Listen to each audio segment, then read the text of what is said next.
새벽 예불 중 불상이 피를 토했다. 동자승이 울자 한 노스님이 무릎을 꿇었다. 물과 먹이 번지는 속도에도 법도가 있다면 지리산의 새벽은 가장 느리고 무거운 필치로 그려지는 한 폭의 수묵담 채화와 같았다. 산의 능선은 아직 어둠의 윤곽을 벗지 못했으나 그 검푸른 살결 위로 희부만 빛의 입자가 내려앉기 시작했다. 무감사의 풍경 소리는 그 입자들을 털어내듯 젖은 공기 속으로 청아하게 울려 퍼졌다. 도유는 법당의 차가운 마룻바닥에 가부좌를 튼 채 제 키만 한 촛불이 느리게 타들어가는 것을 몽롱하게 바라보고 있었다. 12해를 살아오는 동안 이 새벽 예불의 풍경은 단 하루도 거르지 않고 그의 눈에 담겼다. 노스님 원명에 깊게 잠긴 목소리가 모거를 두드리는 소리와 섞여 법당을 채웠고 그 뒤를 젊은 스님들이 낮은 음률로 따랐다. 향로에서는 백단향이 제 몸을 태워 만든 연기가 용처럼 피어올라 법당 대들보의 희미한 단청과 얽히다 흩어졌다. 모든 것이 어제와 같고 그제와도 다르지 않은 풍경. 도유는 꾸벅 졸음의 무게를 이기지 못하고 고개를 떨궜다. 그 찰나였다. 무언가 아주 미세하지만 일상의 결을 거스르는 이질적인 감각이 도윤의 감은 눈꺼풀을 파고들었다. 그는 번쩍 고개를 들었다. 시선이 향한 곳은 법당 중앙 연등과 촛불의 온화한 빛을 한몸에 받고 있는 금불상이었다. 무감사의 금불상은 절의 역사 그 자체였다. 30년 전 원인을 알 수 없는 큰 불이 일어나 전각 대부분을 삼켰을 때도 이 불상만은 불길 속에서 온전히 살아남았다. 사람들은 부처의 가피라 했고 그 신성한 기운 덕분인지 폐찰 직전의 무감사는 몰라보게 번성했다. 금빛으로 빛나는 부처의 얼굴은 언제나 자비로운 미소를 머금고 아래를 굽어보고 있었다. 그런데 오늘따라 그 미소가 어딘지 모르게 위태로워 보였다. 도유는 눈을 가늘게 떴다. 향 연기가 자욱하게 시야를 가렸지만 그는 분명히 보았다. 불상에 굳게 닫힌 입술 한쪽 끝에서 머리카락보다 가느다란 선 하나가 턱을 타고 흘러내리고 있었다. 뭐지? 처음에는 향불에 그을린 자국이거나 어둠이 만든 그림자일 거라 생각했다.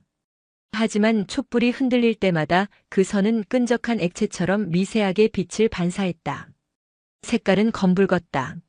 마치 오래된 피가 굳기 직전의 색처럼. 도유는 저도 모르게 침을 삼켰다. 심장이 법당의 모거보다 더 요란하게 뛰기 시작했다. 그는 옆에 앉은 사형, 보현 스님의 옷소매를 조심스럽게 잡아당겼다. 20 남짓한 나이의 보현은 신심보다는 절의 행정과 재정에 더 밝은 현실적인 감각을 지닌 스님이었다. 스님 저기. 쉿. 예불 중이다. 보현이 낮은 목소리로 꾸짖었다. 도유는 포기하지 않고 불상을 턱으로 가리켰다. 부처님 입가에 뭐가 흘러요. 그 말에 보현은 잠시 귀찮다는 듯 미간을 찌푸렸다가 마지못해 시선을 불상으로 옮겼다. 그의 눈이 잠시 가늘어졌다. 하지만 이내 별일 아니라는 듯 고개를 저었다. 향 연기에 송진이 녹아붙은 것이겠지.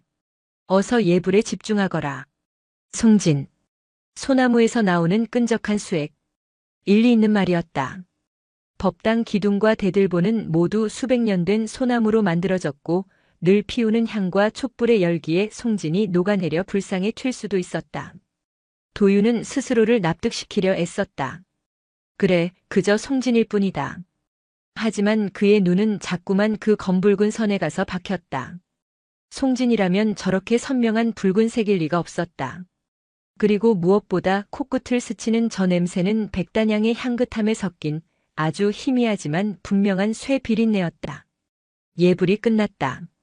스님들이 하나둘 법당을 나설 때 도유는 자리를 뜨지 못하고 불상 앞으로 다가갔다. 가까이서 본 불상의 입가는 더욱 기이했다. 금빛 표면 위로 스며나온 듯한 붉은 액체는 마치 살아있는 살갗의 상처에서 피가 배어나온 것처럼 보였다. 부처님이 아프신가 봐. 도윤이 저도 모르게 중얼거렸다. 그때 그의 등 뒤로 육중한 그림자가 드리워졌다. 돌아보지 않아도 알 수 있었다. 무감사의 주지이자 살아있는 전설인 원명 노스님이었다. 무엇을 보고 있느냐? 원명의 목소리는 새벽녘의 바위처럼 낮고 단단했다. 도윤은 황급히 고개를 숙이며 불상의 입가를 가리켰다. 노스님, 부처님께서 피라는 단어를 입에 올리는 순간 원명의 깊은 눈이 순간 암흑처럼 가라앉는 것을 도윤은 보았다. 노스님은 아무 말 없이 불상 앞으로 다가섰다. 그는 굳게 닫힌 불상의 입술과 그 아래로 번진 붉은 얼룩을 오랫동안 응시했다. 그 침묵 속에는 단순히 늙은 승려의 평온함이 아닌 수십 년 묵은 심연을 들여다보는 듯한 고통과 회한이 어려 있었다. 보현을 불러라. 원명은 불상에서 눈을 떼지 않은 채 명령했다. 잠시 후 보현이 급히 법당으로 들어왔다. 그는 노스님의 굳은 표정과 불상의 상태를 번갈아 보더니 상황이 생각보다 심상치 않음을 직감했다. 깨끗한 천과 물을 가져와 저것을 닦아내거라. 그리고 오늘 아침 법당엔 아무도 들이지 마라. 노스님, 신도들이 아침 공양을 모두 공양간으로 바로 안내해라. 법당은 내가 따로 명할 때까지 폐쇄한다. 이유는 묻지 말고 소문이 나지 않도록 각별히 주의하고. 원명의 어조는 단호했다.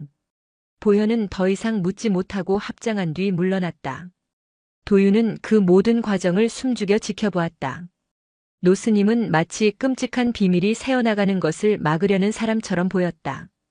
보현이 가져온 젖은 천으로 불상의 입가를 닦아내자 붉은 얼룩은 생각보다 쉽게 지워졌다. 하지만 천에는 선명한 핏자국이 묻어났다. 보현의 얼굴이 순간 하얗게 질렸다. 그는 황급히 천을 감춰 품에 넣고는 아무 일도 없었다는 듯이 서둘러 법당을 나갔다. 법당에는 다시 원명과 도윤, 그리고 침묵하는 불상만이 남았다. 원명은 다시 불상 앞에 섰다. 그는 닦여나간 불상의 입가를 한참이나 바라보다가 아주 작은 목소리로 마치 자기 자신에게 말하듯 의조렸다. 아직 아니거늘. 아직은. 그 목소리는 향 연기 속으로 무겁게 흩어졌다. 도윤은 그 말이 무슨 뜻인지 알 수 없었다. 다만 그날 새벽 부처의 입가에서 흘러내린 한 줄기 붉은 액체가 이 고요한 산사에 곧 닥쳐올 거대한 균열의 시작임을 직감할 뿐이었다. 그 균열은 30년이라는 긴 세월 동안 단단하게 굳어있던 침묵의 지층을 가르고 그 아래 묻혀있던 진실을 세상 밖으로 밀어 올릴 터였다. 무감사의 금불상은 불멸의 금불상이라 불렸다. 30년 전 대웅전을 비롯한 사찰의 주요 전각들이 모두 잿더미가 되었던 그 화마 속에서 유일하게 살아남았기 때문이다. 불길이 어찌나 거셌던지 쇠로 만든 종까지 녹아내렸지만 목조로 만들어졌을 이 불상만은 검게 그을린 자국 하나 없이 아침 해를 받으며 우뚝 서 있었다고 전해진다. 그 후 불상의 영험함에 대한 소문이 퍼지면서 무감사는 전국 각지에서 몰려드는 신도들로 북적였고 지금의 큰 사찰로 자리 잡게 되었다. 하지만 무감사의 스님들 사이에서는 이 불상에 대한 암묵적인 금기가 존재했다. 누구도 불상에 대해 깊이 이야기하려 하지 않았고 특히 30년 전의 화재와 연관지어 언급하는 것은 금기 중의 금기였다. 도윤은 절에 온 첫날부터 그 미묘한 분위기를 느꼈다. 스님들은 불상 앞에서 경건하게 예불을 올렸지만 그들의 눈빛 저편에는 경외심과는 다른 설명할 수 없는 두려움과 거리감이 항상 서려 있었다. 그날 새벽의 사건 이후 법당은 굳게 닫혔다. 원명 노스님은 법당의 낡은 대들보를 보수해야 한다는 이유를 댔지만 도윤은 그것이 사실이 아님을 알고 있었다. 그날 이후 밤마다 이상한 일이 벌어지기 시작했다. 깊은 밤 모두가 잠든 시각. 도윤은 목이 말라 잠에서 깨어 물을 마시러 나왔다가 우연히 법당 쪽에서 새어나오는 희미한 불빛을 보았다. 호기심에 이끌려 살금살금 다가간 그는 굳게 닫힌 문틈 사이로 안을 엿보았다. 그곳에는 원명 노스님이 홀로 촛불 하나에 의지한 채 불상 앞에 부복하고 있었다. 처음에는 그저 노스님의 깊은 신심이라 생각했다. 하지만 원명의 입에서 흘러나오는 소리는 경전이 아니었다. 그것은 흐느낌에 가까운 처절한 독백이었다. 명진아 용서하거라. 이 못난 스승을 용서하거라. 명진. 처음 듣는 이름이었다. 원명의 입에서 나온 그 이름은 마치 날카로운 유리 조각처럼 도윤의 귀에 박혔다. 노스님은 마치 죄를 고하는 죄인처럼 이마가 마룻바닥에 닿도록 거듭 절하며 알아들을 수 없는 말들을 계속해서 쏟아냈다. 그 모습은 부처에게 올리는 기도가 아니라 금빛 불상 안에 갇힌 누군가의 영혼에게 비는 용서처럼 보였다. 며칠이 지났다. 법당은 여전히 굳게 닫혀 있었고 스님들은 모두 쉬쉬하며 그 주변을 맴돌았다. 보현 스님은 더욱 예민해졌다. 그는 인부들을 불러들이는 신용을 하며 법당 주변에 접근 금지 팻말을 세웠고 신도들에게는 곧 더 장엄한 모습으로 부처님을 뵙게 될 것이라며 둘러댔다. 하지만 닫힌 문은 진실을 가두지 못했다. 보이지 않는 균열은 점점 더 커지고 있었다. 가장 큰 변화는 냄새였다. 처음 도윤만이 느꼈던 희미한 쇠 비린내는 날이 갈수록 역겨운 악취로 변해갔다. 백단향을 아무리 진하게 피워도 그 냄새를 덮을 수 없었다. 냄새는 닫힌 법당 문틈을 비집고 나와 경내를 떠돌았다. 마치 죽은 짐승이 썩어가는 듯한 비릿하고 묵직한 냄새였다. 스님들은 코를 막고 인상을 찌푸리면서도 누구 하나 그 냄새의 근원지에 대해 말하려 하지 않았다. 그저 산짐승이 어디서 죽었나 보군 혹은 장마철이라 나무가 썩는 냄새일 뿐이야라며 애써 외면할 뿐이었다. 그러던 어느 날 밤 도윤은 또다시 법당에서 흘러나오는 원명의 독백을 엿듣게 되었다. 그날따라 노스님의 목소리는 더욱 절박하고 고통스러워 보였다. 어찌하여 이제 와서 어찌하여 울고 있는 것이냐. 내가 너를 부처로 만들어 주었거늘. 이 금빛 관 속에서 편히 잠들지 않고. 금빛관. 그 단어가 도윤의 머릿속을 망치처럼 때렸다. 그는 숨을 멈추고 법당 문에 더욱 바싹 귀를 갖다 댔다. 30년이다. 내 뼈를 갈아 진토와 섞고 내 남은 살점으로 불상의 속을 채워 이 세상 가장 높은 곳에 너를 봉안한 지 벌써 30년이란 말이다. 도윤은 온몸의 피가 차갑게 식는 것을 느꼈다. 뼈. 살점. 원명의 입에서 나온 단어들은 도윤이 알고 있던 세상의 질서를 무너뜨렸다. 저 아름답고 자비로운 금불상이 누군가의 뼈와 살로 채워진 관이라는 말인가? 명진이라는 아이의 무덤이란 말인가? 그 순간 법당 안에서 뚝 하는 무언가 떨어지는 소리가 들렸다. 그리고 곧이어 원명의 경악에 찬 숨소리가 이어졌다. 도윤은 문틈으로 다시 안을 들여다보았다. 그리고 얼어붙었다. 불상의 입가에서 지난번과는 비교도 할 수 없을 만큼 많은 양의 붉은 액체가 흘러내리고 있었다. 한 줄기가 아니었다. 입술 전체가 피를 머금은 듯 축축하게 젖어 있었고 몇 가닥의 붉은 선이 턱을 타고 흘러내려 가슴께에 점점이 떨어져 있었다. 촛불에 비친 그 모습은 마치 부처가 서러운 눈물을 피로 흘리는 듯 했다. 그리고 그와 동시에 법당 안을 가득 채우고 있던 향내를 뚫고 쇠 비린내가 확 풍겨져 나왔다. 원명은 그 자리에 주저앉아 마치 귀신이라도 본 사람처럼 떨리는 손으로 불상을 가리켰다. 그의 입에서는 더 이상 아무런 소리도 나오지 않았다. 30년간 억눌러온 죄의식이 금빛으로 봉인해 두었던 진실이 이제 핏물과 악취가 되어 밖으로 터져 나오고 있었다. 도윤은 뒷걸음질 쳤다. 더 이상 그곳에 서 있을 수 없었다. 그는 자신의 방으로 도망치듯 달려와 이불을 뒤집었었다. 하지만 눈을 감아도 피 흘리는 불상의 모습과 금빛 관이라는 원명의 목소리가 뇌리에서 떠나지 않았다. 그날 이후 도윤은 불상을 제대로 쳐다볼 수 없게 되었다. 저 자비로운 미소 뒤에 한 아이의 끔찍한 죽음이 숨겨져 있다고 생각하니 온몸에 소름이 돋았다. 예불 시간마다 스님들이 불상을 향해 올리는 절은 고결한 의식이 아니라 끔찍한 시체를 향한 기괴한 제사처럼 느껴졌다. 무감사를 감싸고 있던 신성한 기운은 벗겨져 나갔고 그 자리에는 거대한 무덤 위에 세워진 사찰이라는 섬뜩한 진실만이 남았다. 그리고 그 진실은 이제 더 이상 닫힌 법당 문과 스님들의 침묵 속에 갇혀 있지 않으려 하고 있었다. 뿌리 내린 악취처럼 스며 나오는 핏물처럼 스스로 존재를 증명하며 세상 밖으로 나오려 하고 있었다. 악취는 살아있는 생물처럼 경내를 잠식했다. 처음에는 법당 주변에서만 맴돌던 냄새가 바람을 타고 산문을 넘어 절 아래 첫 마을까지 스멀스멀 퍼져나갔다. 그것은 단순히 썩는 냄새가 아니었다. 흙먼지와 오래된 나무 냄새, 짙은 향내와 뒤섞인 그 기묘한 악취는 사람들의 일상에 불길하게 파고들었다. 도윤은 그 냄새의 정체를 알기에 더욱 고통스러웠다. 매일 밤 그는 피 흘리는 불상과 원명 노스님의 고통스러운 독백이 뒤섞인 악몽에 시달렸다. 꿈속에서 금불상은 딱딱한 황금 덩어리가 아니라 얇은 살가죽을 가진 거인처럼 보였다.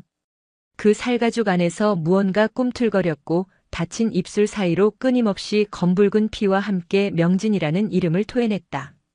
낮 동안 도윤은 홀린 사람처럼 법당 주변을 맴돌았다. 그는 진실을 확인하고 싶었다. 원명 노스님의 말이 그저 노망난 늙은이의 헛소리이길 바랐다. 저 불상 아래 정말로 끔찍한 비밀이 묻혀 있는지 제 눈으로 봐야만 했다.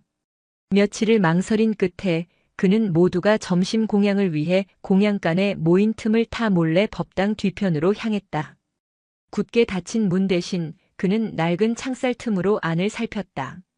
법당 안은 대낮임에도 어두웠고 냄새는 코를 찔렀다.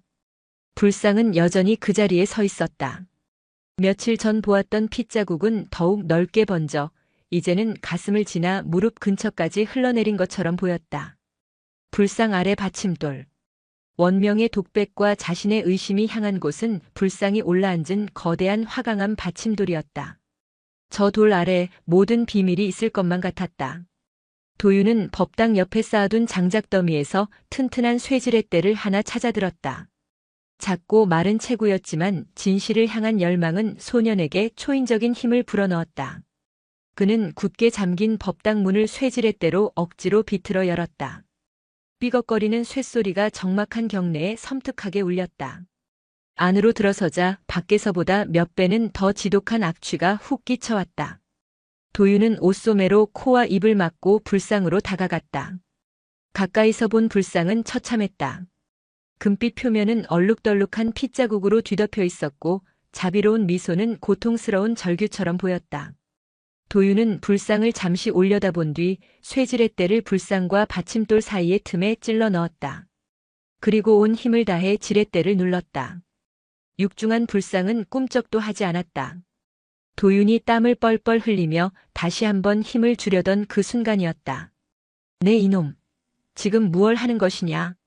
등 뒤에서 천둥 같은 고함이 터져나왔다.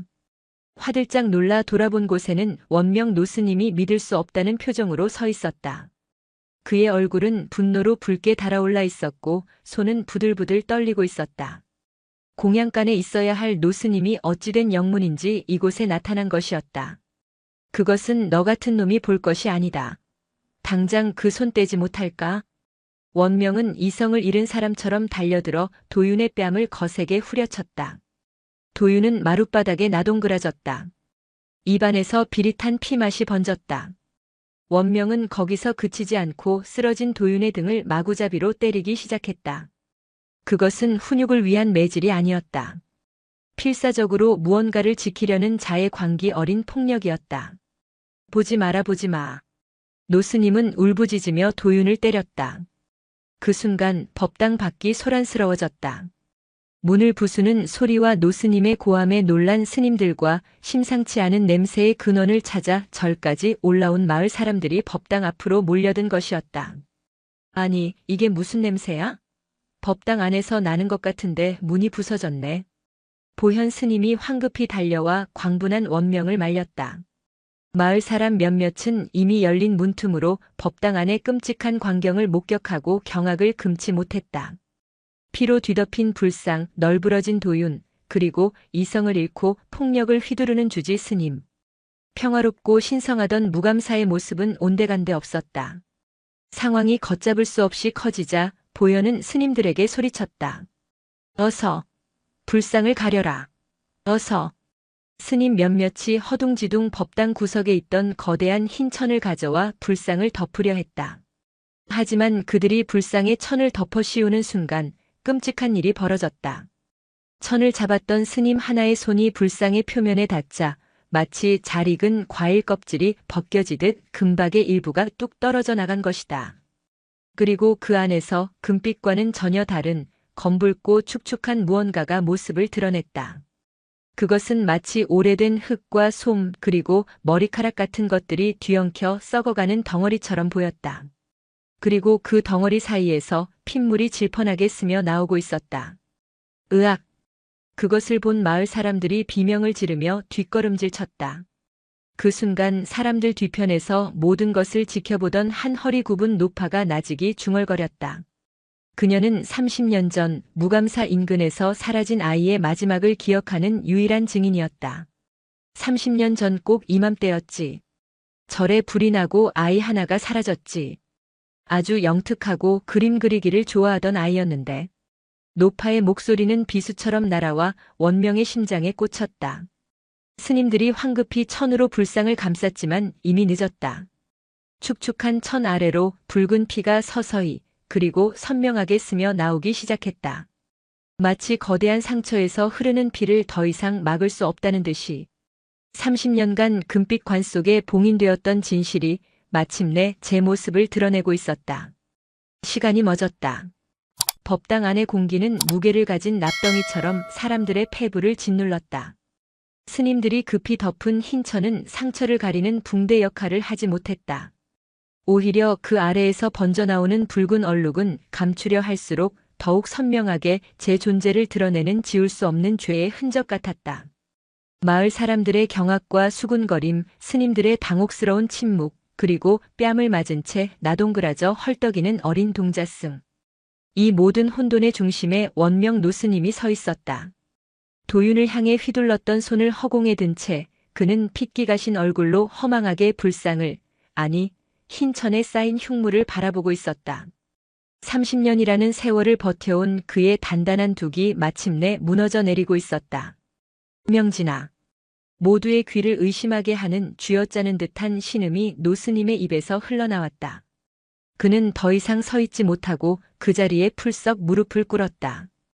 육중한 몸이 마룻바닥에 부딪히는 소리가 법당을 둔탁하게 울렸다. 그래 맞다. 내 놈 말이 맞다.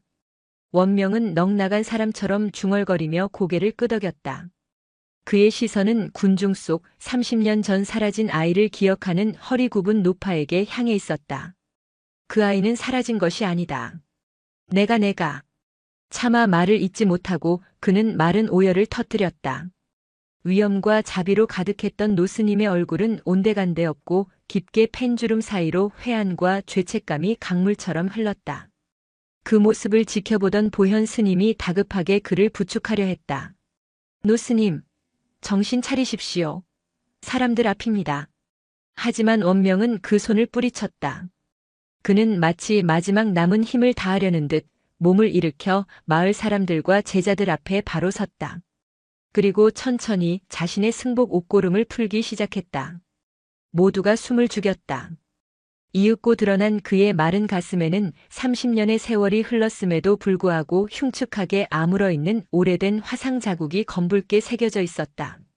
30년 전 이 절에 큰 불이 났었다. 모두가 아는 바와 같이. 노스님의 목소리는 갈라져 있었지만 이상하게도 법당 전체를 울리는 힘이 있었다. 그날 밤 나는 불길 속에서 경전과 불상들을 꺼내기 위해 정신이 없었다. 그러다 뒤늦게 깨달았지. 내 방에서 잠들어 있어야 할 상좌 아이 명진이가 보이지 않는다는 것을. 그의 눈은 아득한 과거의 불길을 보고 있었다.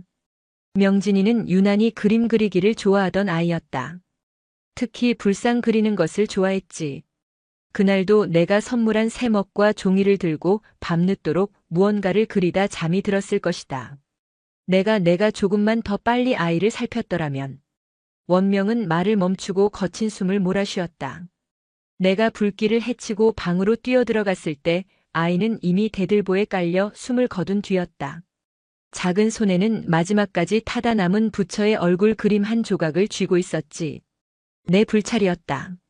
사찰의 재물에 눈이 멀어 어린 생명이 죽어가는 것을 몰랐던 것이다. 내 죄다. 사람들 사이에서 낮은 탄식이 터져나왔다. 하지만 그것은 시작에 불과했다. 나는 두려웠다. 나의 명예와 무감사의 미래가 한순간에 무너질 것이 두려웠다. 주지가 제자를 제대로 돌보지 못해 죽게 했다는 오명, 그것이 나를 미치게 만들었다.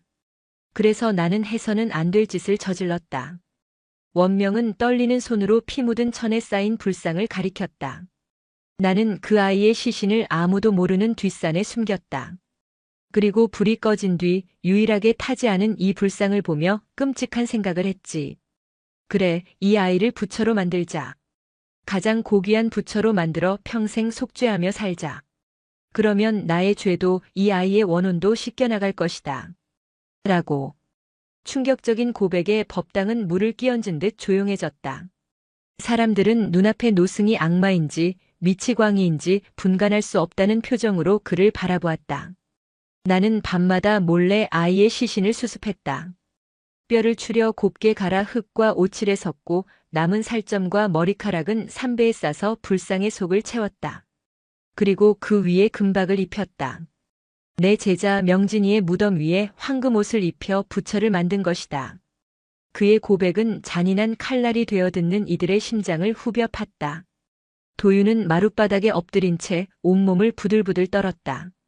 그가 매일 아침 저녁으로 절을 올렸던 대상이 한 아이의 끔찍한 무덤이었다는 사실을 감당할 수 없었다. 나는 그것이 속죄라 믿었다. 그 아이를 가장 높은 곳에 모시는 것이 나의 최선이라 믿었단 말이다. 하지만 틀렸다. 부처는 명진이는 울고 있었다. 30년 동안 이 금빛 관 속에서 자신의 피로 울고 있었던 것이다. 원명은 절규하며 이마가 깨져라 마룻바닥에 머리를 찍기 시작했다. 쿵, 쿵, 둔탁한 소리가 사람들의 심장을 때렸다. 내가 바로 살인자다. 내가 부처의 탈을 쓴 악귀다. 어서 나를 벌하라. 노스님의 처절한 자백 앞에 이제껏 그를 존경에 맞지 않았던 신도들은 배신감과 혐오감에 치를 떨었고 젊은 스님들은 자신들이 평생을 바쳐온 믿음의 근간이 송두리째 뽑혀나가는 고통에 망연자실했다. 그때 바닥에 쓰러져 있던 도윤이 비틀거리며 몸을 일으켰다. 그는 피가 흐르는 자신의 입가를 닦지도 않은 채 천천히 불상 앞으로 걸어갔다. 그리고는 피 묻은 천자락 앞에 엎드려 깊이 절을 올렸다. 흐느끼는 원명도 경악하는 사람들도 모두가 그의 행동에 주목했다. 도유는 절을 올린 채 낮은 목소리로 은조렸다. 아프셨지요? 혼자서 얼마나 무서우셨어요? 그것은 불상을 향한 말이 아니었다. 금빛 허물 속에 30년간 갇혀있던 어린 영혼, 명진을 향한 위로였다. 그 순수한 위로의 말 한마디에 원명의 울음소리는 더욱 서럽게 터져나왔다. 30년간 그 누구에게도 하지 못했던, 아니, 자기 자신에게조차 외면했던 진정한 속죄의 눈물이었다. 원명 노스님의 고백이 끝난 법당은 거대한 무덤처럼 침묵에 잠겼다. 하지만 그 침묵은 고요함이 아닌 폭풍전야의 불길한 정막이었다. 맨 먼저 침묵을 깬 것은 마을 사람들이었다. 누군가 살인자!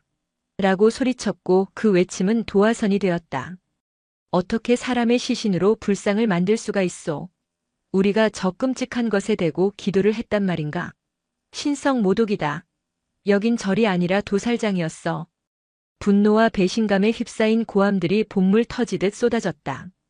몇몇은 법당 안으로 뛰어들어와 원명에게 달려들려 했고 젊은 스님들이 황급히 그 앞을 막아섰다. 신성했던 공간은 순식간에 아수라장으로 변했다. 그 혼란의 한가운데서 보현 스님은 차갑게 식은 머리로 상황을 판단하고 있었다. 그의 스승은 무너졌고 무감사의 명예는 땅에 떨어졌다. 그가 평생을 바쳐 이룩하고자 했던 모든 것이 한 줌의 재가 될 위기였다. 그는 주머니에서 휴대전화를 꺼내 떨리는 손가락으로 112를 눌렀다. 이제 이것은 불법으로 해결할 수 있는 문제가 아니었다. 세속의 법이 개입해야만 했다. 얼마 지나지 않아 산사의 고요함을 깨트리는 날카로운 사이렌 소리가 산 아래로부터 울려 퍼지기 시작했다.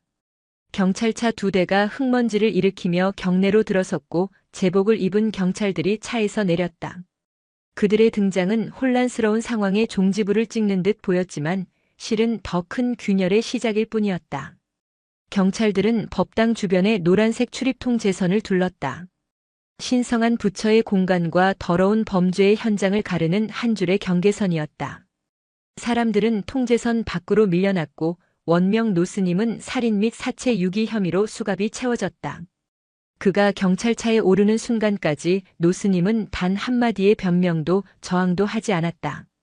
그저 텅 빈 눈으로 피 묻은 천에 쌓인 불상을 돌아볼 뿐이었다. 과학수사대원들이 도착하면서 무감사는 더욱 완벽하게 세속의 공간으로 전락했다. 하얀 방진복을 입은 그들은 법당을 샅샅이 뒤지며 증거를 수집했다. 그들의 냉철하고 기계적인 움직임 앞에서 불교적 상징과 의식들은 아무런 의미를 갖지 못했다. 그들에게 불상은 신앙의 대상이 아닌 인체 유해를 포함한 변형된 증거물 어일 뿐이었다. 남아있는 스님들은 망연자실한 표정으로 이 모든 광경을 지켜보았다. 특히 보현의 충격은 컸다. 그는 무감사의 행정을 총괄하며 사찰의 번영을 위해 누구보다 애써왔다. 그 번영의 상징이었던 불멸의 금불상이 사실은 끔찍한 범죄의 증거물이었다는 사실은 그의 세계를 뿌리부터 뒤흔들었다. 어떻게 이런 일이. 그는 허물어진 담벼락에 기댄 채 중얼거렸다. 그의 옆으로 도윤이 조용히 다가왔다. 아이의 얼굴에는 더 이상 두려움이 없었다. 그 자리에는 나이를 가늠할 수 없는 깊은 슬픔과 이해가 자리하고 있었다. 스님. 도윤의 부름에 보현은 고개를 돌렸다. 부처님이 피를 흘린 게 아니었어요. 뭐라고? 그건 기적이 아니었어요. 그냥 썩고 있었던 거예요. 너무 오랫동안 갇혀서 너무 아파서 썩어 문드러지고 있었던 거예요. 아이의 담담한 말에 보현은 아무 대답도 할 수 없었다.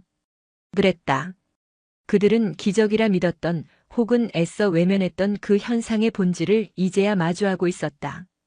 그것은 초자연적인 심판이 아니었다. 감춰진 시신이 30년의 세월을 거쳐 부패하고 내부의 압력으로 인해 핏물처럼 보이는 유기물이 약한 틈을 비집고 새어나온 지극히 자연적이고 끔찍한 현상일 뿐이었다. 신의 징벌이 아니라 감춰진 죄가 스스로를 드러내는 필연적인 과정이었다. 그날 밤 무감사에는 아무도 잠들지 못했다. 법당에는 환하게 조명이 켜진 채 감식이 계속되었고 스님들은 각자의 방에서 뜬 눈으로 밤을 새웠다. 도윤 역시 마찬가지였다. 그는 자신의 작은 방 창문으로 조명 아래 비친 법당의 실루엣을 하염없이 바라보았다. 이제 저 법당은 더 이상 기도하는 공간이 아니었다. 그곳은 한 아이가 억울하게 갇혔던 무덤이었고 한 남자가 30년간 죄를 키워온 감옥이었다. 그리고 오늘 그 모든 균열의 무게가 사찰 전체를 짓누르고 있었다. 내일 아침 해가 뜰 때 저 불상은 어떤 모습으로 세상에 드러나게 될까? 도윤은 차가운 밤 공기 속에서 아직 끝나지 않은 진실의 다음 장을 예감하고 있었다.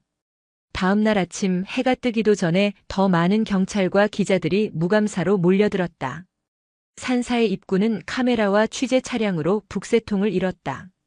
유명 사찰 주지 30년 전 제자 살해 후 시신으로 불상 제작이라는 충격적인 헤드라인이 이미 온 세상을 뒤덮은 뒤였다.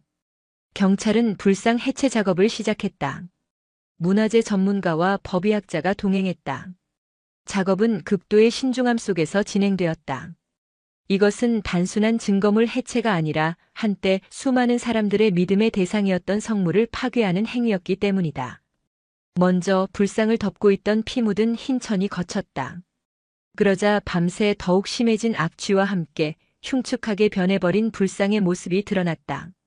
금박은 곳곳이 들뜨고 벗겨져 있었고 그 틈으로 검붉은 내용물이 찐득하게 흘러나오고 있었다. 자비의 상징이었던 얼굴은 고통에 일그러진 가면처럼 보였다. 작업팀은 불상의 외부를 덮고 있는 금박과 오치를 조심스럽게 벗겨내기 시작했다. 얇은 끌과 칼이 사용될 때마다 바삭하는 소리와 함께 금빛 파편들이 바닥으로 떨어져 내렸다. 금빛 허물이 한꺼풀씩 벗겨질수록 그 안에 감춰져 있던 끔찍한 실체가 서서히 모습을 드러냈다. 그것은 원명의 고백대로였다. 잘게 부서진 뼈 조각과 검게 변한 흙, 머리카락으로 보이는 섬유질, 그리고 정체를 알 수 없는 유기물들이 뒤엉켜 불상의 형태를 이루고 있었다. 30년의 세월 동안 압축되고 부패하며 그것들은 하나의 기괴한 혼합물이 되어 있었다. 작업이 불상의 중심부로 향할수록 현장의 공기는 더욱 무거워졌다. 이윽고 불상의 몸통을 지탱하는 신목과 같은 역할을 하던 비교적 온전한 형태의 뼈대가 드러났다. 그것은 누가 봐도 어린아이의 것이 분명한 가느다란 대퇴골이었다. 한 법의학자가 나직이 말했다. 척추와 두개골 일부도 확인됩니다. 사망 당시 나이는 10살 전후로 추정. 스님들은 차마 그 광경을 끝까지 지켜보지 못하고 고개를 돌렸다. 도유는 그 모든 과정을 눈 하나 깜빡이지 않고 지켜보았다. 그는 울지 않았다. 다만 저것이 한때 그림 그리기를 좋아하고 스승을 따랐던 명진이라는 아이였다는 사실을 가슴에 새기고 또 새길 뿐이었다. 바로 그때 해체 작업을 하던 전문가 중 한 명이 하는 소리와 함께 동작을 멈췄다.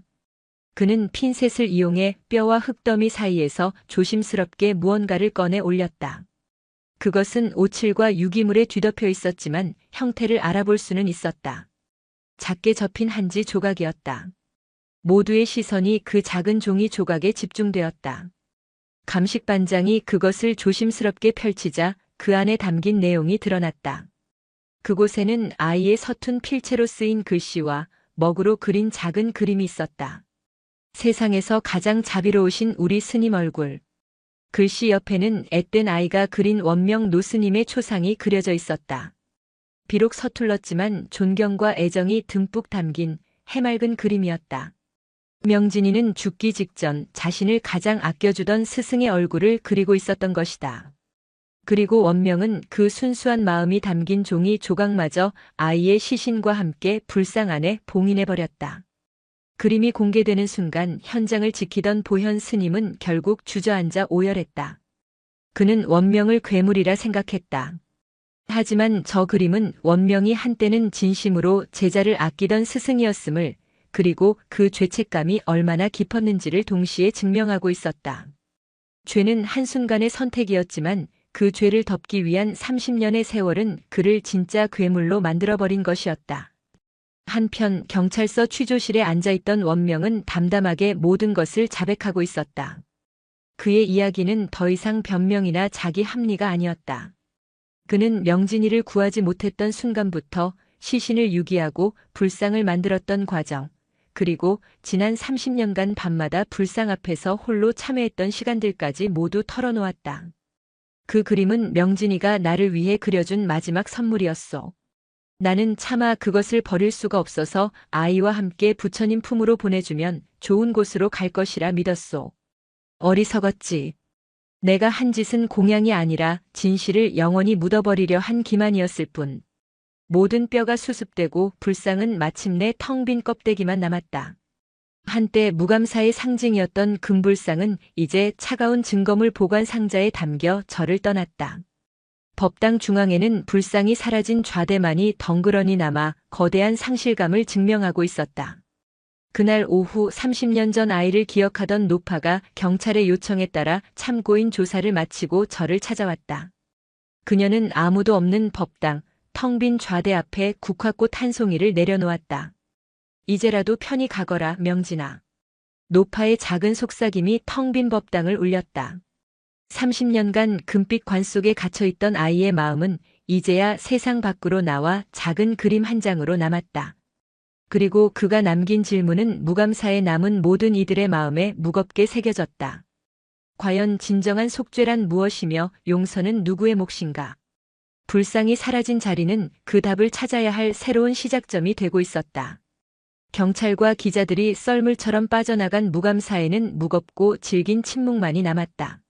며칠 전까지만 해도 신도들의 발길과 연불 소리로 채워졌던 경내는 이제 텅 빈 유령의 집처럼 스산했다. 산새 소리마저 죄의 무게를 견디지 못하는 듯 멀리서만 맴돌았다. 남아있는 스님들은 섬처럼 고립되었다. 누군가는 짐을 싸 말없이 절을 떠났고 남은 이들은 유령처럼 경내를 배회하거나 방 안에 틀어박혀 두문불출했다. 그들이 평생을 바쳐 쌓아온 믿음의 기둥은 뿌리째 뽑혀나갔다. 자신들이 섬기던 부처가 한낱 끔찍한 무덤이었다는 사실은 각자의 마음속에 지울 수 없는 화인을 새겼다. 이 모든 혼돈과 상실의 중심에서 보현 스님은 홀로 현실과 싸워야 했다. 그는 이제 무감사의 실질적인 책임자였다. 하지만 그가 마주한 현실은 참혹했다. 사찰의 전화기는 쉴 새 없이 울려댔다. 신도들의 항의와 저주, 그동안 냈던 시주금과 기도비를 돌려달라는 요구가 빗발쳤다. 인터넷은 무감사를 저주받은 절, 악마의 소굴이라 부르는 기사와 댓글들로 도배되었다. 그가 사찰의 번영을 위해 맺었던 모든 행정적, 재정적 관계들은 하루아침에 끊어졌다. 그래, 다 정리해야지. 이 썩어 빠진 곳은 처음부터 다시 시작하든지 아니면 문을 닫든지. 보현은 텅 빈 법당에 들어서며 중얼거렸다. 그의 눈에는 더 이상 슬픔이나 충격의 감정이 남아있지 않았다. 그 자리는 차가운 냉소와 이 끔찍한 사태를 수습해야 한다는 기계적인 의무감만이 들어차 있었다. 그의 시선이 법당 중앙 불상이 사라진 텅 빈 좌대에 머물렀다. 저 흉물스러운 돌덩이가 모든 문제의 근원이었다. 저것도 치워버려야겠군. 흔적도 없이. 그가 좌대를 향해 걸음을 옮기던 그때 그는 좌대 앞에 가부좌를 틀고 앉아있는 작은 인형을 발견했다. 도윤이었다. 아이는 기도도 염불도 하지 않았다. 그저 텅 빈 좌대를 마치 그곳에 여전히 무언가 존재하는 것처럼 깊고 고요한 눈으로 응시하고 있을 뿐이었다. 그 모습에 보현은 왠지 모를 짜증이 치밀었다. 여기서 무얼 하고 있느냐? 여긴 이제 기도하는 곳이 아니다. 차가운 목소리에 도윤이 천천히 고개를 돌렸다. 아이의 눈은 깊은 슬픔에 잠겨 있었지만 이상하리만치 흔들림이 없었다. 마치 폭풍의 눈 한가운데에 들어선 것처럼. 알아요. 아는 녀석이 왜 여기에 앉아 있어. 곧 인부를 불러 저것도 깨끗이 치울 것이다. 불상도 불상이 있던 자리도 이 절에서 모두 지워버릴 게다. 보현의 단호한 말에 도윤이 작게 고개를 저었다. 안 돼요. 뭐라고? 지우면 안 돼요. 도윤은 자리에서 일어나 보현을 마주 보았다. 아이의 작은 체구에서 뿜어져 나오는 기운은 현실을 부정하고 싶은 어른의 그것보다 훨씬 단단했다. 잊는다고 해서 용서가 되는 건 아니잖아요. 없앤다고 해서 없던 일이 되는 것도 아니고요. 이 자리는 명진 스님이 30년 동안 갇혀 계셨던 곳이에요. 우리가 매일같이 그 고통을 외면하고 절을 했던 자리라고요. 이 자리를 없애는 건 또 한 번 명진 스님을 죽이는 거예요. 아이의 말은 날카로운 비수가 되어 보현의 가슴에 박혔다. 그는 이 모든 것을 끔찍한 사건으로 규정하고 빨리 수습하여 잊고 싶었다. 하지만 도윤은 이것을 잊어서는 안 될 역사로, 아픔으로 마주하고 있었다. 그 순간 보현은 깨달았다. 자신이 지우고 싶었던 것은 불상이 있던 좌대가 아니라 그 앞에 절을 하며 사찰의 번영을 꿈꿨던 자기 자신의 어리석음과 무지였다는 것을. 그는 아무 대답도 하지 못하고 그저 텅 빈 좌대와 그 앞에 선 작은 동자승을 번갈아 볼 뿐이었다. 법당 안에는 두 사람의 침묵과 불상이 사라진 자리가 만들어내는 거대한 공허의 메아리만이 무겁게 울리고 있었다. 그날 이후 도윤은 법당을 청소하는 것으로 하루를 시작했다. 그것은 누구도 시키지 않은 일이었다. 다른 스님들이 법당 출입조차 꺼리는 동안 아이는 매일 새벽마다 묵묵히 마루를 닦고 향로의 재를 비우고 텅 빈 좌대 위에 먼지를 쓸어냈다.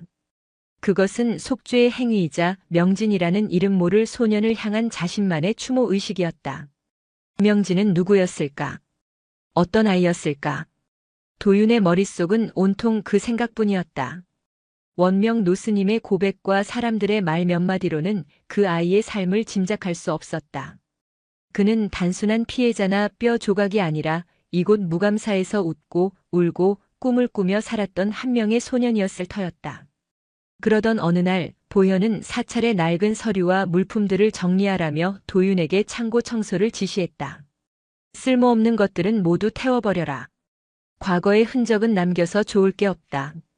차갑게 내뱉는 그의 말은 여전히 과거를 지우려는 시도의 연장선이었다.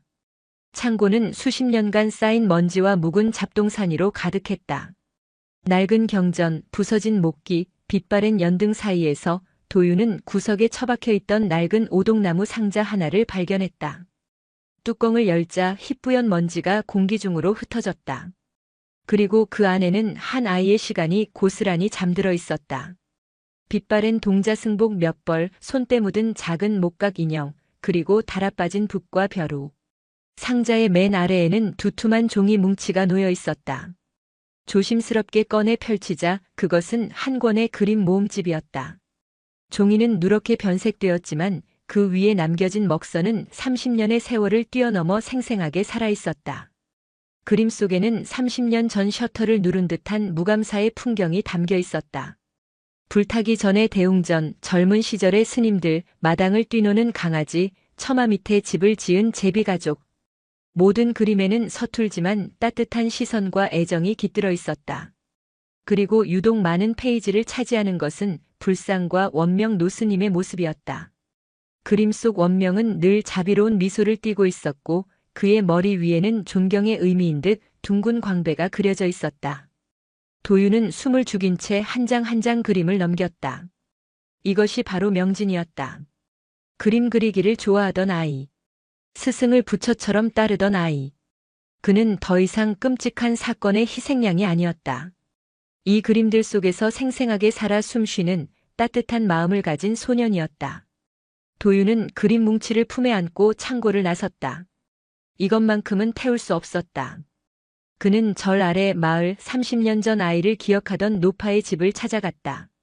노파는 도윤이 내민 그림들을 보며 주름진 눈가에 이슬을 맺혔다. 아이고 명진이 그림이구나. 이 아이는 참말로 눈에 보이는 모든 것을 부처님이라 했지. 노파는 그림 한 장을 가리켰다. 마당에 큰 감나무를 그린 그림이었다. 이 나무를 보고도 나무 부처님이라 부르고 저기 냇가의 바위를 보고는 돌 부처님이라 불렀어. 살아있는 모든 것에서 부처를 보던 참 맑은 아이였는데 노파의 증언은 명진의 삶에 온기를 불어넣었다.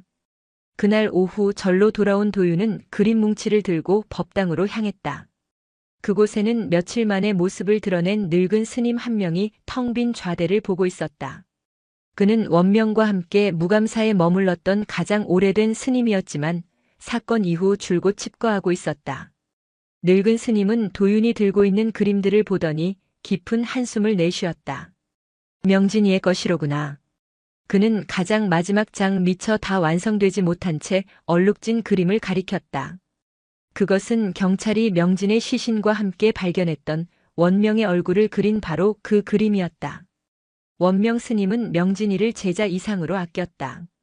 자식처럼, 아니 당신의 목숨보다 더 귀하게 여겼지. 그래서였을 게야. 당신의 불찰로 그 아이를 잃었다는 죄책감이 스님을 괴물로 만든 것이지. 사랑이 너무 깊어 그 사랑을 지키기 위해 더 큰 죄를 짓고 만 게야. 늙은 스님의 목소리는 깊은 슬픔에 잠겨 있었다. 그의 말을 통해 도윤은 비로소 원명의 죄가 품고 있던 비극의 또 다른 이면을 이해하게 되었다. 그것은 단순한 은폐가 아니었다.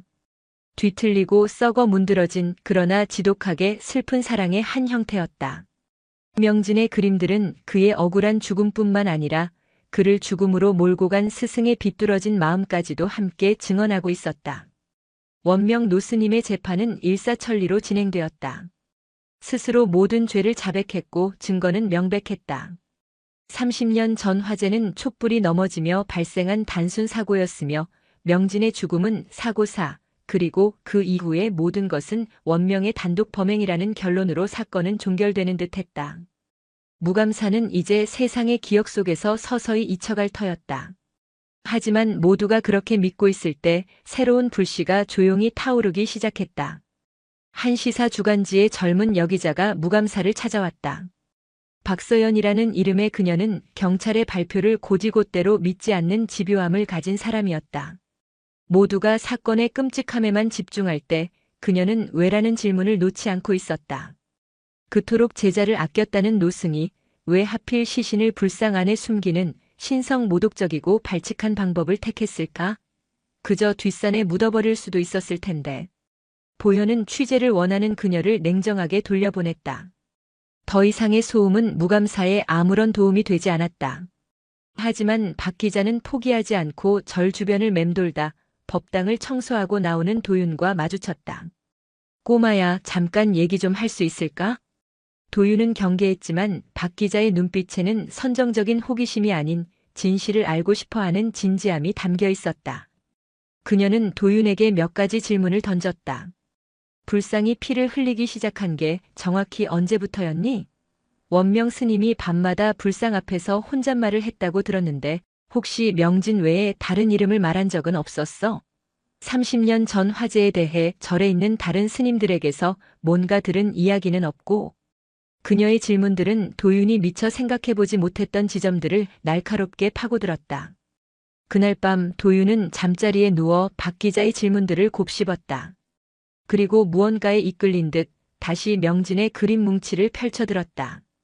그는 한 장 한 장 그 어느 때보다 세밀하게 그림을 살폈다. 그러다 문득 이상한 점을 발견했다. 불타기 전에 대웅전을 그린 여러 장의 그림에서 유독 한쪽 기둥이 반복적으로 상세하게 묘사되어 있는 것이었다. 다른 기둥들과는 달리 그 기둥의 아랫부분에는 마치 사람이 일부러 새겨 넣은 듯한 기묘한 옹이 무늬가 그려져 있었다. 그리고 가장 결정적인 것은 명진이 마지막으로 그렸던 미완성의 그림이었다. 그 그림의 배경에 희미하게 남아있는 스케치선은 바로 그 기둥의 모습과 일치했다. 명진은 원명의 얼굴을 그리기 전 바로 그 기둥을 그리고 있었던 것이다. 심장이 세차게 뛰기 시작했다. 도윤은 그림 뭉치를 들고 캄캄한 법당으로 향했다. 손전등 불빛에 의지해 법당의 기둥들을 하나씩 살폈다. 그리고 마침내 그림 속과 똑같은 위치에 서 있는 기둥을 찾아냈다.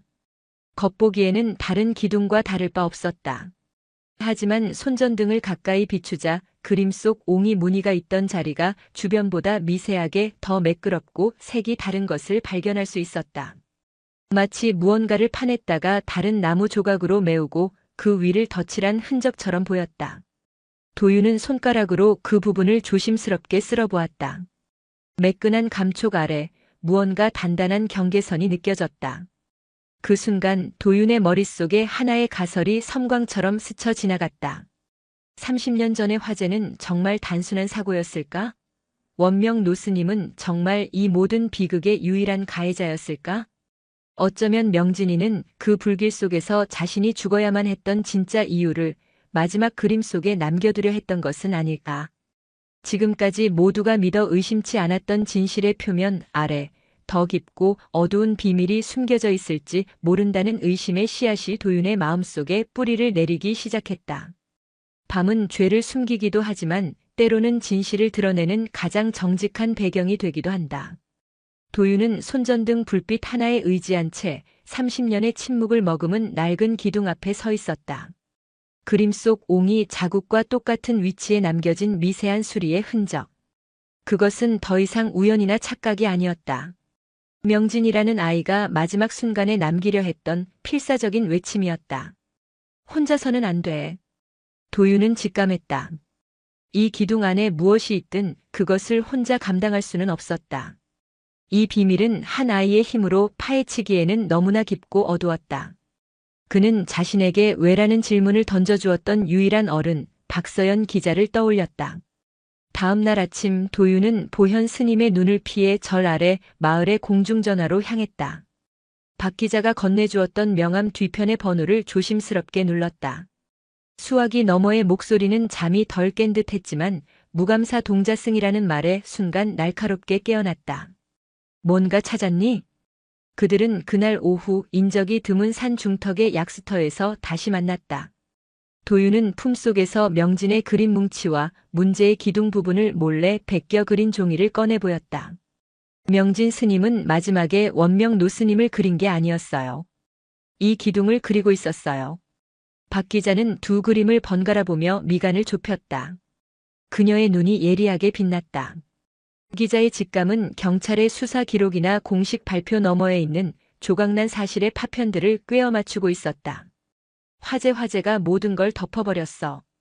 원명 스님의 자백이 너무 완벽해서 경찰은 더 이상 파고들 필요를 못 느낀 거지. 하지만 만약 그 화재가 사고가 아니라 이 기둥 속 무언가를 없애기 위한 방화였다면? 그녀의 가설은 대담했지만 기둥의 흔적 앞에서 설득력을 얻었다. 오늘 밤 다시 법당으로 가야겠어. 저 안에 뭐가 있는지 확인해야 해. 스님들이 계실 텐데요. 특히 보현 스님은 밤늦게까지 경례를 순찰하세요. 그건 내가 어떻게든 해볼게. 넌 그저 문만 살짝 열어둬 줄 수 있겠니? 그날 밤 무감사에는 긴장감이 감돌았다. 보현은 며칠째 계속되는 불면과 스트레스로 극도로 예민해져 있었다. 그는 사태 수습을 위해 동분서주했지만 무엇 하나 제대로 풀리는 것이 없었다. 그런 그의 눈에 절 주변을 어슬렁거리는 박 기자의 차가 들어왔다. 아직도 이 주변에서 뭘 캐고 다니는 거야? 보현은 그녀를 이 사태를 악화시키는 하이에나쯤으로 여기고 있었다. 그는 일부러 순찰 시간을 늘리고 경내 곳곳에 불을 밝히며 외부인의 접근을 경계했다. 그 시각 박 기자는 보현의 시선을 끄는 미끼 역할을 하고 있었다. 그녀는 일부러 사찰의 정문 근처에서 서성이며 보현의 주의를 자신에게 집중시켰다. 그 틈을 타 도윤은 고양이처럼 조용히 법당 뒤편으로 움직였다. 약속대로 낡고 삐걱거리는 쪽문을 아주 살짝만 열어두었다. 자정이 넘어서야 보현의 경계가 느슨해졌다. 박 기자는 어둠 속으로 몸을 숨겨 약속된 장소로 향했다. 법당 안은 칠흑 같은 어둠에 잠겨 있었다. 두 사람은 작은 펠라이트 불빛 하나의 의지의 문제의 기둥 앞에 섰다. 박 기자는 가방에서 헤라와 소형끌 같은 간단한 도구들을 꺼냈다.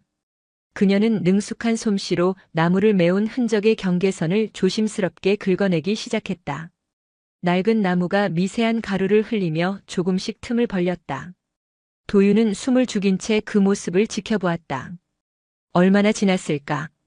툭 하는 소리와 함께 기둥의 일부였던 사각형의 나무 조각이 안으로 살짝 밀려 들어갔다. 감춰진 공간이 있었다. 박 기자는 틈새로 손가락을 넣어 조심스럽게 나무 조각을 꺼냈다.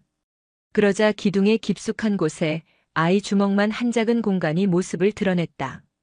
그 안에는 기름 종이에 곱게 쌓인 무언가가 들어있었다. 심장이 발소리처럼 크게 울렸다. 박 기자는 떨리는 손으로 그것을 꺼내 펼쳤다.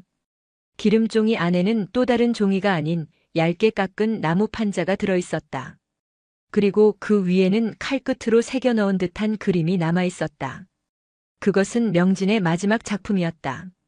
하지만 종이에 그린 다른 그림들과는 분위기가 확연히 달랐다. 어둡고 다급하고 공포에 질린 듯한 선이었다. 그림은 여러 명의 스님들이 무감사의 7층 석탑 앞에 모여 있는 모습을 담고 있었다. 달빛 아래 그들은 탑의 일부를 해체하고 있었고 그 중 한 명이 탑의 중심부에 구슬처럼 생긴 작은 물건을 몰래 집어넣고 있었다. 그리고 그 모든 것을 그림의 한쪽 구석에서 작은 동자승 하나가 숨어서 지켜보고 있었다. 이건 도윤이 저도 모르게 중얼거렸다. 명진 스님이에요. 그리고 이 스님들은 무언가를 훔치는 게 아니라 넣고 있어요. 박 기자는 나무 판자를 뒤집었다. 그 뒷면에는 가짜. 모든 것이 명확해졌다. 명진이가 본 것은 스님들이 탑 안에 가짜 사리를 넣는 장면이었다.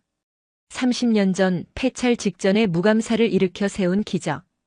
화재 이후 석탑을 보수하다 발견되었다는 부처의 진신사리. 그 모든 것이 조작이었다. 화재는 사고가 아니었다. 자신들의 범죄를 목격한 유일한 목격자 명진을 제거하고 모든 증거를 불태우기 위한 계획된 방화였다. 원명 노스님의 고백은 이 거대한 진실을 덮기 위한 또 다른 거짓이었을 뿐이다. 그는 모든 죄를 혼자 뒤집어 쓰고 다른 공범들을 그리고 무감사의 거짓된 신화를 지키려 했던 것이다. 나무 판자에 새겨진 그림은 무감사의 근간을 뒤흔드는 판도라의 상자였다. 도윤과 박 기자는 법당을 빠져나와 그녀의 차 안에서 희미한 실내등 불빛 아래 그림을 다시 살폈다. 얼굴을 알아볼 수가 없어. 너무 작고 투박하게 그려져서. 박 기자는 아쉬운 듯 중얼거렸다. 그림 속 스님들의 얼굴은 그저 동그라미와 몇 개의 선으로만 표현되어 있었다. 이것만으로는 30년 전 그 밤에 석탑 앞에 서 있던 이들이 누구인지 특정할 수 없었다. 원명 스님은 이 사실을 알고 계셨을까요? 그래서 다른 스님들을 지키려고 혼자 죄를 뒤집어 쓴 걸까요? 도윤의 질문에 박 기자는 고개를 저었다. 아니, 그 반대일 수도 있어. 원명 스님조차 이들에게 속았을 가능성도 배제할 수 없어. 그는 그저 자기 제자를 죽게 한 사고 화재라고만 생각했고 그 죄책감에 시신을 숨긴 것일 수도 있지. 진실은 그 밤에 있었던 사람들만 아는 거야. 다음 날부터 박 기자는 30년 전의 무감사를 재구성하기 시작했다. 그녀는 지방신문사 자료실과 군청의 낡은 서고를 뒤져 당시 무감사에 머물렀던 스님들의 명단을 확보했다. 화재 사건 이후 몇몇 스님들은 다른 절로 떠나거나 환속했고 몇몇은 이미 세상을 떠났다. 현재까지 무감사에 남아있는 이는 원명을 제외하면 단 2명뿐이었다. 한 명은 사건 이후 충격으로 오랫동안 알아누웠다가 지금은 뒷방 늙은이처럼 조용히 지내는 효문 스님. 그리고 다른 한 명은 당시 막 행자 생활을 시작했던 젊은 스님으로 지금은 무감사의 재정을 담당하며 원명의 뒤를 이을 제목으로 평가받던 스님이었다. 효문 스님 도윤이 내게 원명 스님과 명진이의 관계를 알려줬던 분이지. 박 기자의 말에 도윤은 고개를 끄덕였다. 늘 온화한 미소를 띠고 도윤에게 가끔씩 떡이나 과일을 챙겨주던 그저 마음씨 좋은 늙은 스님으로만 생각했다. 박 기자는 효문 스님을 정면으로 공략하기로 했다. 하지만 섣부른 추궁은 오히려 그의 입을 닫게 만들 터였다. 그녀는 다른 방법을 택했다. 며칠 후 그녀는 작은 카메라와 녹음기를 숨긴 채 공양 시간을 이용하여 효문 스님에게 접근했다.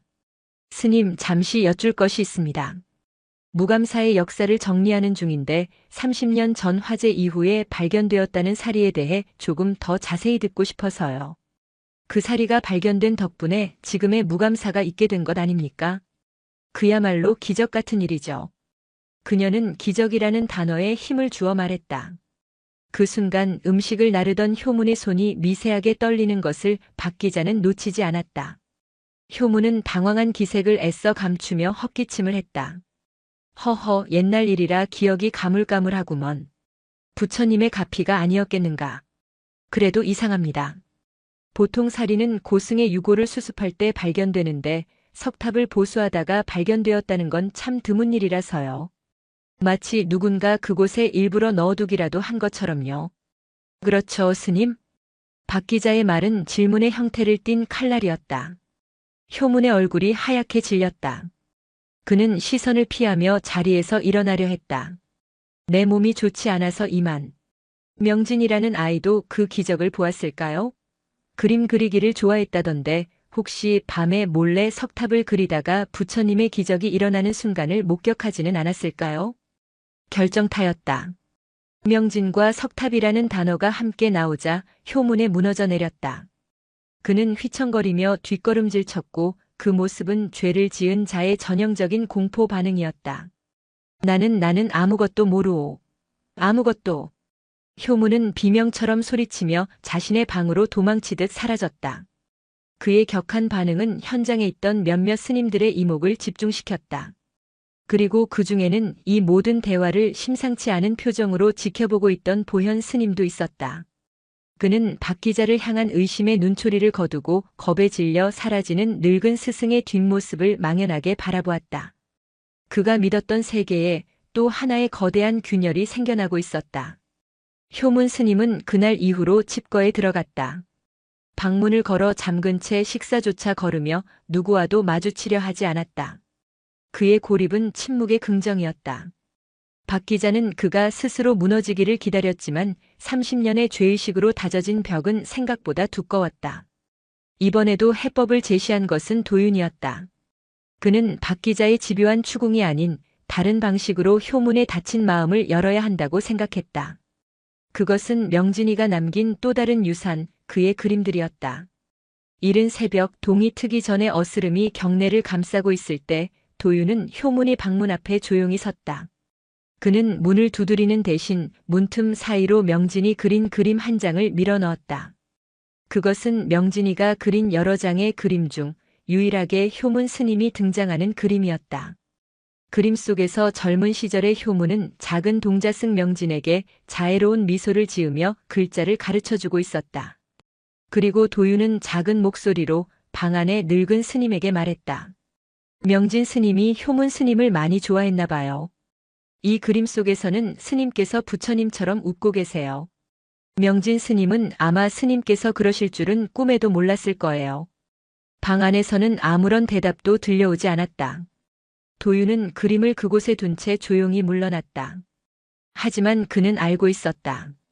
저 문 안에서 한 늙은 죄인이 자신의 과거와 마주하며 처절하게 무너져 내리고 있음을. 그날 밤 마침내 효문의 방문이 열렸다. 수일 동안 아무것도 먹지 못해 수척해진 그가 유령처럼 걸어 나와 법당의 텅 빈 좌대 앞에 무릎을 꿇었다. 그를 발견한 것은 보현 스님이었다. 그리고 효문은 마치 기다렸다는 듯이 모든 것을 털어놓기 시작했다. 그의 고백은 원명의 그것보다 훨씬 더 추악하고 비겁했다. 30년 전 무감사는 시주가 끊겨 스님들의 끼니조차 걱정해야 할 정도로 가난했다.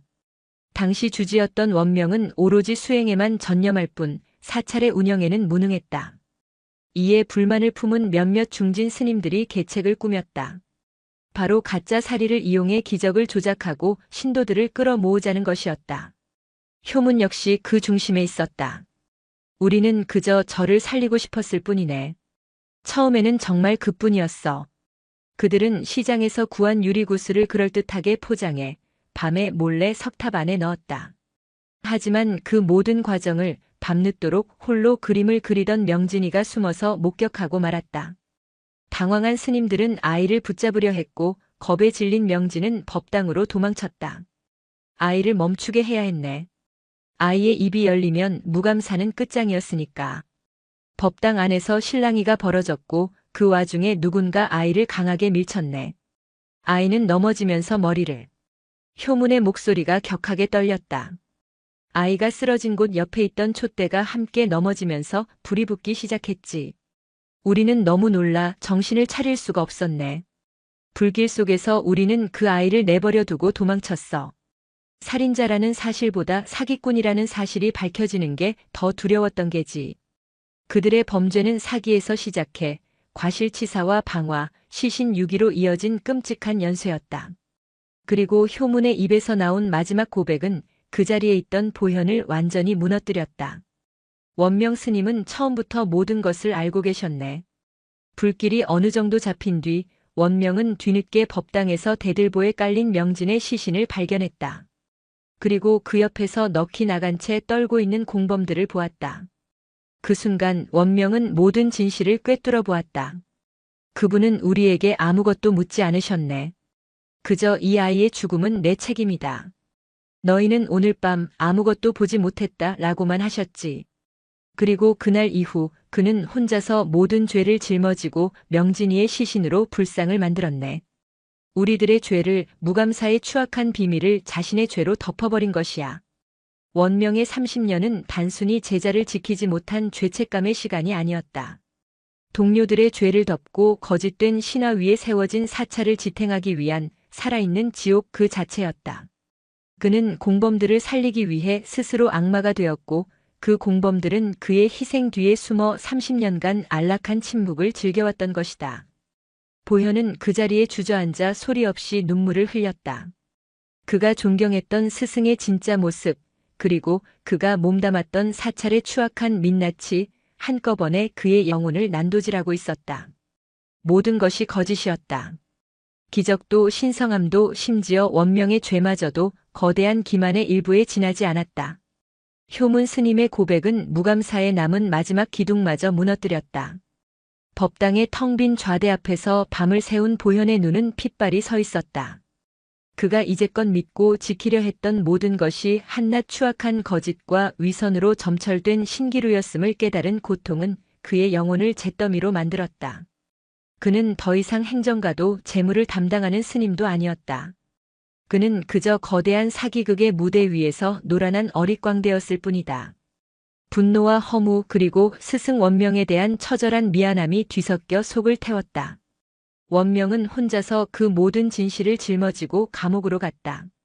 그가 지키려 했던 것은 무감사의 명예가 아니라 이 추악한 공범들이자 동료들을 향한 마지막 자비였을지도 모른다. 다음 날 새벽 보현은 결심했다. 이 거짓의 역사를 자신의 손으로 끝내야만 했다. 그는 경찰서로 향하기 전 마지막으로 확인해야 할 것이 있었다. 그는 30년 전 명진의 죽음에 연루된 또 다른 공범이자 화재 이후에도 뻔뻔하게 무감사에 남아 원명의 뒤를 이을 제목으로까지 거론되던 지성 스님을 찾아갔다. 지성은 사찰의 재정을 담당하며 신도들 사이에서 온화하고 덕망 높은 스님으로 행세하고 있었다. 보현은 지성의 방문을 예고 없이 열었다. 마가침 예불을 준비하려던 지성은 당황한 기색을 감추지 못했다. 보현은 문을 잠그고 차가운 눈으로 그를 응시했다. 밤새 편안하셨습니까, 스님? 보현의 목소리에는 칼날 같은 냉기가 서려 있었다. 지성은 애써 미소를 지으며 답했다. 보현 스님, 이른 아침부터 어쩐 일이십니까? 효문 스님께서 몸져 누우셔서 걱정이 많으실 텐데. 효문 스님은 어젯밤 모든 것을 고백했습니다. 짧은 한마디에 지성의 얼굴에서 미소가 사라졌다. 그의 눈동자가 뱀처럼 교활하게 빛나며 주변을 살폈다. 무슨 말씀이신지 늙은 스님의 노망든 소리를 믿는 겁니까? 가짜 사리, 석탑, 그리고 명진이. 더 이상 모른 척하지 마시지요. 보현이 명진의 이름을 입에 올리는 순간 지성의 온화한 가면이 벗겨져 내렸다. 그의 얼굴은 차갑고 잔인한 본색을 드러냈다. 그래서 어쩔 셈인가? 이제 와서 30년 전 일을 들춰내서 뭘 어쩌겠다는 게지. 원명 스님이 모든 걸 안고 가셨다. 우리 모두를 위해, 이 무감사를 위해. 자네도 그 덕에 편안히 지내온 것 아닌가. 지성의 적반하장에 보현은 실소했다. 그것이 스승님께서 우리에게 바란 마지막 자비였다면 우리는 그 자비를 받을 자격이 없습니다. 우리는 지난 30년간 스승님의 희생 위에 기생해 온 벌레나 다름없었습니다. 시끄럽다. 지성이 버럭 소리를 질렀다. 그는 더 이상 위선을 떨지 않았다. 그래, 내가 했다. 내가 그 꼬맹이를 밀쳤다.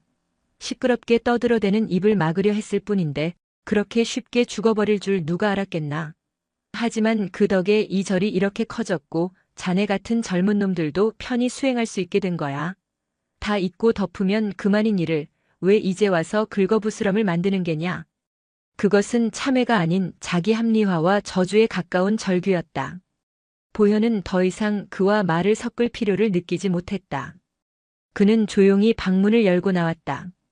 지성은 등 뒤에서 무어라 악을 썼지만 그 소리는 더 이상 보현의 귀에 닿지 않았다. 절 마당에는 박서연 기자가 그를 기다리고 있었다. 그녀의 눈은 모든 것을 알고 있다는 듯 깊었다. 결심하셨군요. 보현은 말없이 고개를 끄덕였다. 그의 손에는 휴대전화가 들려 있었다. 화면에는 110이라는 숫자가 선명하게 찍혀 있었다. 그는 지난밤 도윤이 했던 말을 떠올렸다.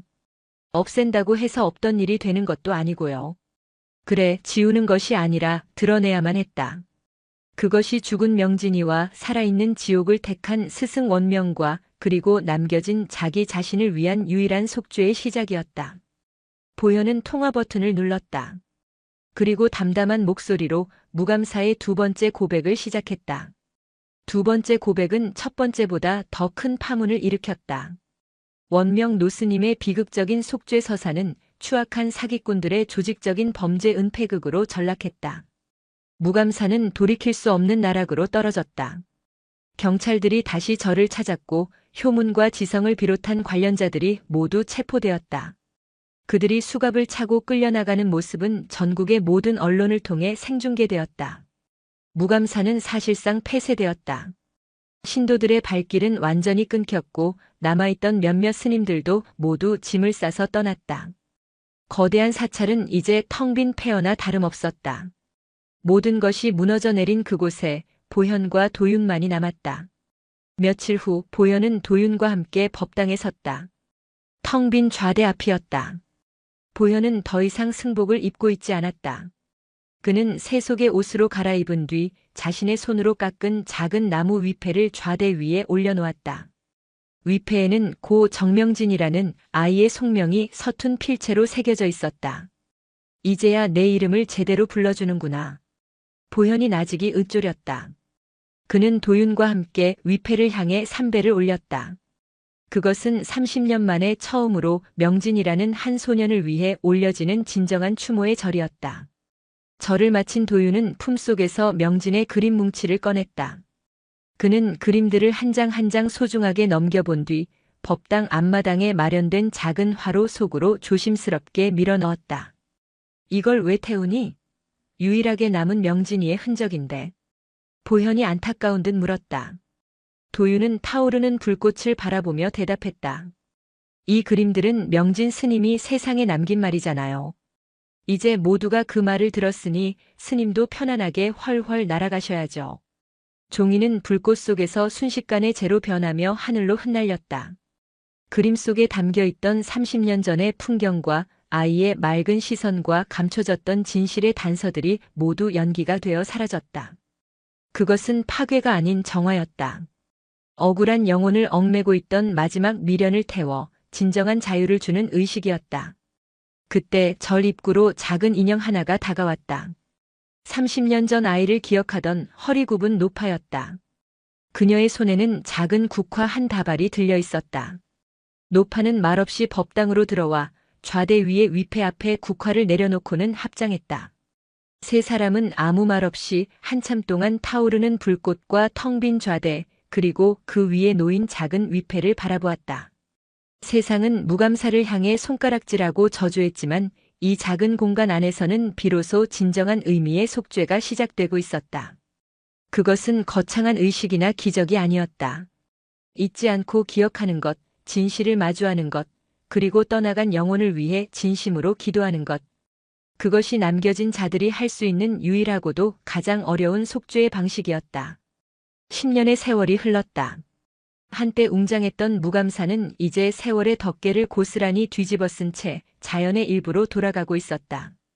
사람의 발길이 끊긴 경내에는 잡초가 무성했고 낡은 전각의 기와에는 푸른 이끼가 카페처럼 깔렸다.